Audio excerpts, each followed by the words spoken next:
Fox Weather Alert. We have a severe weather outbreak that's underway up in parts of the Midwest. Boy, Illinois has had some nasty storms throughout the day.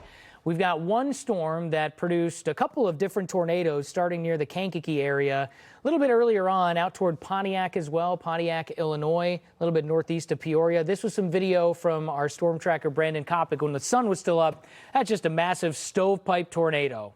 And the big condensation funnel with it made it to the ground too. You can see just how wide the wind swath was with that tornado. And of course, as you might imagine, there was some huge hail, the largest hail that's ever been recorded in Illinois state history. There have been a couple people. So far, the biggest confirmed one is 5.2 inches diameter.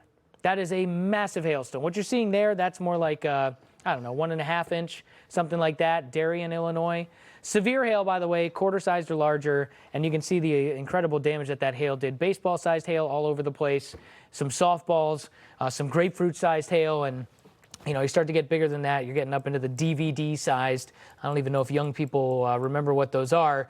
Either way, we've got a serious situation that's ongoing right now. This was the same supercell that produced the Kankakee tornado that happened earlier on. And now it once again has a confirmed tornado on it. In fact, this is a tornado emergency that is ongoing right now for the town of Knox. And then southern Davis is another spot where I really need you to take this super seriously. I really hope you guys are in your tornado shelters or your safe spot if you live in Knox. I will say this.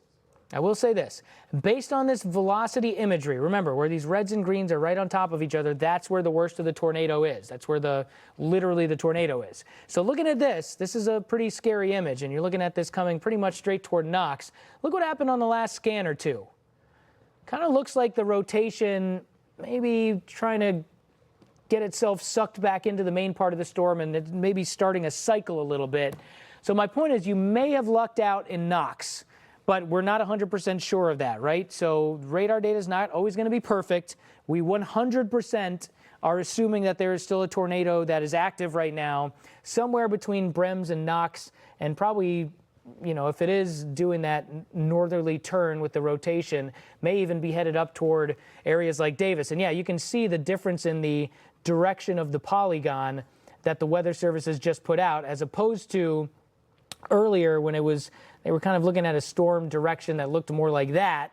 Now it's more directed kind of to the northeast. So they're seeing exactly what I'm talking about here on the radar. Obviously, they're looking at this at the same time that we are here at Fox Weather. So yes, are we? What do they have here on this, Sam? Is this tornado emergency still, or are they saying confirmed? I would imagine it's confirmed at this point. I think the reason they'd put out the emergency is because of, a couple scans in a row here. You got still a tornado emergency. It expires in 11 minutes. Okay, it expires in 11 minutes, and that includes. What does that include, Sam? Is that still including Knox?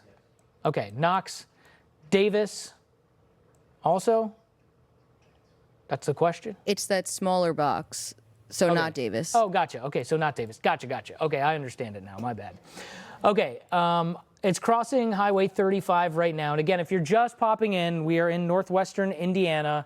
This is the same storm that produced a big tornado earlier in Kankakee. It's produced several tornadoes already. Let me show you the storm reports on this thing. It's been really impressive. It's been a supercell. This was actually the first supercell of the day, if I'm not mistaken, right, guys? I remember when the event was starting, everybody was saying, and here we go again. This happened during the last event, too. There was this boundary, this warm front, it made it pretty far to the south here, and everybody was saying, oh, no, the boundary made it too far to the south, where there's not going to be tornadoes today. Now, obviously, it's a good thing if there weren't to be tornadoes, but I'm talking about like all the people that I have in my social media feeds, which is a lot of storm chasers, people that are wanting to film tornadoes. And here we go. We got the first little cell that popped up. This was it. Immediately started producing huge hail. There was a brief tornado in Pontiac, produced a much bigger tornado that you see down below me in Kankakee. So this is what it looked like there. Had the big hook echo on it. Also produced some 5+ inch diameter hail, and then continued up toward the northeast here across the state line. This is the state line between Indiana and Illinois. And so this came out toward, let's see, I want to name all the cities that it hit here along the way because there was some very significant damage. what was this spot here? Yeah, Aroma Park. You're not seeing an actual tornado LSR there, but certainly that area got hit by a tornado. I've been seeing some damage, and we're actually sending our crews out there right now. You will see some live reporting from that area, Kankakee and Aroma Park, early tomorrow morning on Fox Weather First. And then the storm came through Lake Village. Now this is, again, Indiana-Illinois border. Lake Village took a direct hit from the tornado. There was some significant damage that I've seen floating around on social media in that town. And then Brandon Kopic, what was this, about 30 minutes ago, something like that? We were watching his feed. He was not far from Wheatfield, and he said specifically the words, large stovepipe tornado on the ground.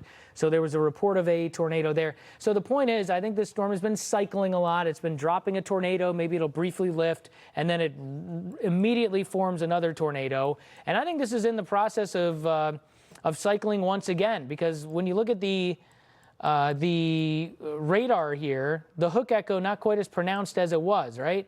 So you got the hook echo right here, and then you'll see that disappear a little bit.